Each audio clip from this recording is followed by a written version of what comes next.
आप लोग इस बात पर निंदा कर रहे थे कि प्रधानमंत्री ने कोविड से तुलना क्यों कर दी स्थिति की। इधर रशिया भी, अगर आप देखें, व्लादिमीर पुतिन ने भी यही कहा है। जिस तरह का संकट विश्व पर उस वक्त मंडरा रहा था, आज स्थिति वैसी ही दिख रही है। और ये ऐसा नहीं है कि भारत ने ये युद्ध शुरू किया हो या भारत इस युद्ध की वजह हो।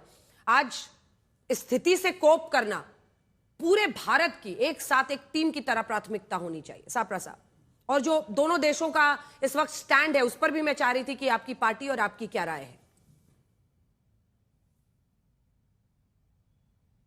नहीं, देखिए, बिल्कुल विपक्ष जो है वो सत्ताधारी पार्टी के साथ में कोऑपरेट करना चाहता है। ये युद्ध कितना लंबा चलेगा ये तो विशेषज्ञ बता सकते हैं, हम नहीं बता सकते हैं। सरकार अपनी पूरी कोशिश कर रही है, लेकिन सरकार जो है वो लीपापोती भी कर रही है, ये मैं कहना चाहूंगा।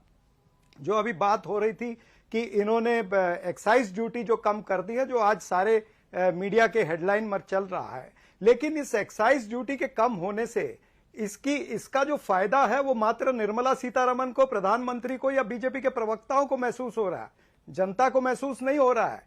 ये हेडलाइन मैनेजमेंट है, ये हेडलाइन में जरूर कम नजर आ रही है, लेकिन आप पेट्रोल पंप पर पेट्रोल डलवाने जाएंगे तो वहां पर जनता को इसका कोई फायदा नहीं हुआ है, क्योंकि ये जो एक्साइज ड्यूटी है, ये स्पेशल एक्साइज ड्यूटी है, ये एडिशनल एक्साइज ड्यूटी है जो सरकार इनसे ऑयल कंपनियों से लेती रही है, उसमें इन्होंने कमतरता की है। तो ये हेडलाइन मैनेजमेंट, ये अपनी पीआर, टीआरपी और हेडलाइन मैनेजमेंट का एक काम सरकार कर रही है। भुगतान जो है वो तो जनता को ही करना है, और ये सरकार ने इसलिए भी कम किया है क्योंकि पिछले 14 वर्षों में इन्होंने जिस तरह से 12 वर्षों में 14 बार इन्होंने एक्साइज ड्यूटी बढ़ाई है, और वो एक्साइज ड्यूटी बढ़ाते बढ़ाते 40 लाख करोड़ का मुनाफाखोरी सरकार ने किया है। अब उसमें से ये राहत दे रहे हैं। मैं आपको बताना चाहूंगा कि एक्साइज ड्यूटी यूपीए के समय में कितनी थी। यूपीए के समय में डीजल पर 3.56 रुपए थी प्रति लीटर, और पेट्रोल पर थी 9.48 रुपए प्रति लीटर। हाँ। इनके एनडीए के समय क्या हुआ? एनडीए के समय डीजल पर 31 रुपए 83 पैसे और पेट्रोल के ऊपर 32 रुपए 98 पैसे है, यानी 800 700% की जो इन्होंने एक्साइज ड्यूटी बढ़ाई थी, जिससे 40 लाख करोड़ का इन्होंने प्रॉफिट किया है, उसमें से इन्होंने कम किया है। तो ये उसमें से भी क्रेडिट लेना चाहते हैं। सवाल ये है कि ये सरकार को ओपनली आना चाहिए, खुलेआम ईमानदारी से जनता से बात करनी चाहिए। भैया, जो कतारें आप दिखा रहे हो, चाहे पेट्रोल पंप पर दिखा रहे हो या आप एलपीजी की लाइन दिखा रहे हो, क्या ये गलत है? क्या आप भी एआई से मैनेज करके सारी चीजें दिखा रहे हो? तो सरकार को स्पष्टता से सामने आना चाहिए। इस तरह से हेडलाइन मैनेजमेंट करेंगे, एक आध दिन निकाल सकते हैं, लेकिन कल तो फिर जवाब देना ही पड़ेगा ना। यही स्थिति तो कोविड में आपने पूरी बात बोल ली, अब आप भी सुनिए। हेडलाइन मैनेजमेंट जिसको आप कह रहे हैं ना, वो एक्साइज ड्यूटी की कमी, जनता भी समझती है कि एक्साइज ड्यूटी की कमी क्या होती है। वो जो कंपनियों का टैक्स होता है उसमें कमी की जाती है ताकि तेल की कीमतें वो ना बढ़ाएं। इसलिए अगर ये हेडलाइन मैनेजमेंट है तो इससे पहले जब एक्साइज ड्यूटी बढ़ा तब भी हम लोग दिखा रहे थे एक्साइज ड्यूटी बढ़ा है, तब क्या आपके लिए हेडलाइन मैनेज हो रहा था? ये कतारें भी लाइनों की हम ही दिखा रहे हैं। तो आप लगातार जो एक ही बात बोले जा रहे हैं ना, वो लोगों की भीड़ अगर दिख रही है, देवरिया में लड़ाई हुई तो वो भी हम दिखा रहे हैं। थोड़ा सा सर, कम से कम ऐसे वक्त पर बड़ा सीरियस सिचुएशन है, उसको उसी तरीके से बोलिए ना। हेडलाइन मैनेजमेंट, अरे एक्साइज ड्यूटी ही है, कोई नहीं कह रहा है कि कीमत घटी है। एक्साइज ड्यूटी जब सरकार बढ़ाती है तब भी हम लोग दिखाते हैं, जब घटाती है तब भी दिखाते हैं, और एक्साइज ड्यूटी जनता भी समझती है। लेकिन अब देखिए, इसमें सवाल यह है, प्रदीप भंडारी जी, मैं लौट रही हूं सर, मैं लौट रही हूं। प्रदीप भंडारी जी, आप उनकी बातों का जवाब दीजिए, क्योंकि इससे जनता को राहत नहीं मिलेगी, वो पूछ रहे हैं। अब जवाब दीजिए आप। और ये जो कतारें हैं देवरिया में, तो कल की हमने तस्वीरें दिखाई, वहां पर लड़ाई भी हो गई।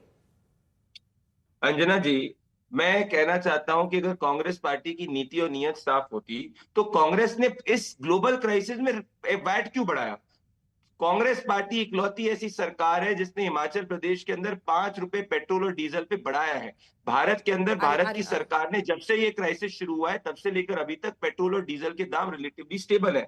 विश्व में देखिए क्या स्थिति है। विश्व में 30% से ज्यादा साउथ एशियन कंट्रीज में बढ़ा है, 30% से ज्यादा नॉर्थ अमेरिकन बढ़ा है, और 35 to 45% जो है यूरोप के अंदर बढ़ा है, और 50% जो रेट है वो अफ्रीकन कंट्रीज में बढ़ा है। भारत इकलौती ऐसी कंट्री है जहां पेट्रोल और डीजल के दाम पिछले इतने समय में रिलेटिवली स्टेबल है, ये जनता के लिए राहत होती है और आगे भी ये स्टेबल रहे, क्योंकि बेंड क्रूड के प्राइसेस 70 से 120 साहब, वो तक पूछ रहे हैं कि हिमाचल प्रदेश में 5 रुपए कीमतें क्यों बढ़ाई। ठीक है, जवाब लीजिए। और अंजना जी 5 सेकंड, इन्होंने एक झूठ बोला। यूपीए के समय 10 सालों के अंदर 115% पेट्रोल के प्राइसेस बढ़े थे, हमारे समय 31% बढ़े, डीजल के इनके समय 150% बढ़े थे, हमारे समय से 59% बढ़े। ठीक है, अब जवाब सुनिए, बोलिए बोलिए साहब। आपने 700-800% बढ़ाया, आपने 12 वर्षों में 700-800% बढ़ाया है, इसके ऊपर जवाब। मैं माफी मांग लूंगा। दूसरी माफी मांगूंगा पेट्रोल दूसरी बात जो आप कहते, अरे यार बोलने दो ना। अंजना जी मैंने इनको टोका था क्या?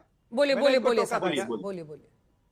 देखिए, जब बैरल का रेट $25 प्रति बैरल था, तब भी तो पेट्रोल जो है वो 96 रुपए और 100 रुपए का मिल रहा था। क्या आपने कम किया था? तो आज अपनी बड़ी बड़ी बातें कर रहे हो। अब मैं आता हूं हिमाचल के ऊपर। हिमाचल में जो 5 रुपए बढ़े हैं, उससे हिमाचल की जनता को कोई तकलीफ नहीं है, भारतीय जनता पार्टी को तकलीफ है। भारतीय जनता पार्टी के प्रवक्ताओं को यह काटती है, क्योंकि हिमाचल की जनता को पता है कि इससे महिला जो है, जो बुजुर्ग महिलाएं हैं, उनको फायदा होगा। उनको पता है कि ये जो गरीब बच्चे हैं उनको शिक्षण के लिए ये वापरा जाएगा। और क्या 1 मिनट में फिर बीच में बोल रहे हैं, फिर बीच में बोल रहे हैं, प्रदीप जी। अच्छा सापरा साहब, ये वाली बात सब समझना चाहेंगे, पेट्रोल की कीमतें बढ़ने से बुजुर्ग महिलाओं को कैसे फायदा होगा? नहीं, वो सेस जो है वो इसलिए ली जा रही है कि जो बुजुर्ग महिलाओं की स्कीम है उसमें वापरा जाएगा, जो गरीब बच्चों को पढ़ाने की शिक्षण की स्कीम है उसमें वापरा जाएगा, ये स्पष्टीकरण दिया हुआ है। और दूसरी बात, क्या मुझे ये बताएं कि अगर हिमाचल में हमने 5 रुपए बढ़ाए हैं, इसीलिए आपने 60 रुपए एलपीजी पर बढ़ाए हैं क्या? इसीलिए आपने एलपीजी पर जवाब दीजिए प्रदीप जी, फिर मैं अन्य मेहमानों के पर जाऊंगी। इंडस्ट्रियल डीजल जो है उसको लेकिन सेस के लिए हम पेट्रोल की कीमतें बढ़ा दें और सब पर मुसीबत डाल दें, ये कोई जस्टिफिकेशन नहीं है। लेकिन प्रदीप जी, एलपीजी की कीमत बढ़ाई उस पर तो बोलिए, और गैस सिलेंडर की तो लाइनें लंबी हैं देश में। अंजना जी, मैं दोनों का जवाब दूंगा। 2013 के अंदर नॉन सब्सिडाइज एलपीजी सिलेंडर की कीमत 1200 रुपीज से ज्यादा थी। चेक कर लीजिए 2013 के एंड और अर्ली 2014 में।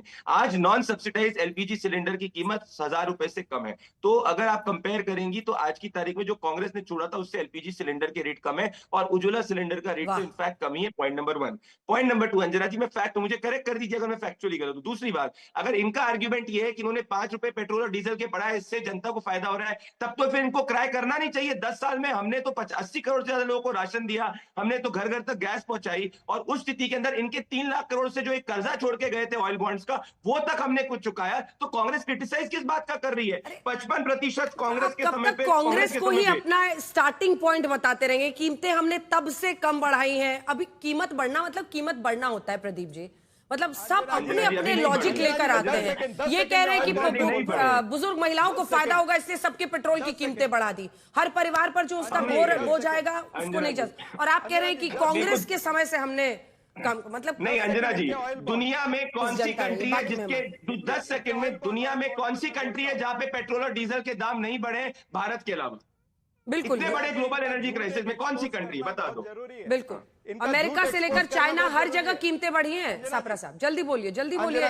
अरे सापरा जी बोलिए। अंजना जी, ऑयल, हाँ देखिए, ऑयल बॉन्ड पे प्रभु, इन्होंने ऑयल बॉन्ड पे क्या कहा? इन्होंने ऑयल बॉन्ड पे कहा कि हमने खर्चा करा दिया। अरे भाई, 3.25 लाख करोड़ रुपया आपने पेमेंट किया है, 40 लाख करोड़ का मुनाफाखोरी किया है। उसका उत्तर मांग रहा हूं। 40 लाख करोड़ का बताइए कि जब बैरल $25 प्रति बैरल था, तब आपने क्यों नहीं कम किया? तब राहत जनता को क्यों नहीं दी है? आज भी आप जनता को राहत नहीं दे रहे हो, आप कंपनियों को राहत दे रहे हो। पार्टियों की अपनी अपनी पॉलिटिक्स है, लेकिन पूरे विश्व पर जो स्थिति मंडरा रही है, अब जब ऐसी दलीलें जनरल वेस्टर्न दी जाती हैं कि बुजुर्ग महिलाओं को फायदा होगा अगर पेट्रोल की कीमतें बढ़ेंगी, मुझे लगता है कि अब इससे क्या ही, मैं आप तीनों को एक बार दिखा दीजिए, क्योंकि हम लोग चाहते हैं कि अब युद्ध की स्थिति पर भी जरा चर्चा हो। क्या कोई सुलह का रास्ता बनता हुआ दिख रहा है जनरल वेस्टर्न? कोई सुलह का रास्ता? आप वो कह रहे हैं कि इनको आखिर तो नीचे आना ही पड़ेगा दोनों तरफ से, आपको लग रहा है ऐसा होगा जनरल वेस्टर्न, या फिर लंबा खींचेगा युद्ध? देखिए, ग्राउंड के हालात देखते हुए और जिस प्रकार तीनों तरफ से स्टेटमेंट्स आ रहे हैं, मेरे को तो नहीं लगता कि ये 10 दिन के अंदर ये सुलझेगा, क्योंकि अभी तीनों तरफ है, मैं बोलूंगा सबने अपने झंडे गाड़ रखे हैं। अभी नॉन कॉम्प्रोमाइजिंग स्टांस हो गया है और सब पार्टीज कोशिश कर रहे हैं कॉम्प्रोमाइज करने की भी एक स्टेटमेंट्स आ रहे हैं, लेकिन ऑन ग्राउंड लगता नहीं है, क्योंकि प्रेसिडेंट ट्रम्प तो अभी बोल रहे हैं 82nd एयरबोर्न डिवीजन से उनके काफी ट्रुप्स आ रहे हैं, साथ में मरीन कमांडोज आ रहे हैं।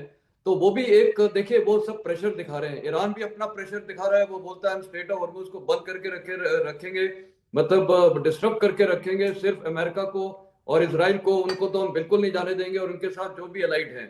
तो भारत वगैरह के लिए ठीक है, उन्होंने अच्छा किया कि हमें शिप जा रही है, लेकिन उन्होंने एक स्टेट ऑफ हॉर्मुज को इतना डोमिनेट करके रखा है ईरान ने, कंट्रोल करके। तो अगर दोनों तरफ की इतनी स्ट्रांग लेवरेज है, और खासकर अभी ईरान की लेवरेज ज्यादा दिख रही है, तो मेरे को तो नहीं लगता है कि ईरान कॉम्प्रोमाइज करेगा। हाँ, उनको नुकसान हो रहा है, लेकिन इजराइल को भी नुकसान हो रहा है, अमेरिका को भी नुकसान हो रहा है, हर लिहाज से सबको नुकसान हो रहा है, पूरे विश्व को नुकसान हो रहा है।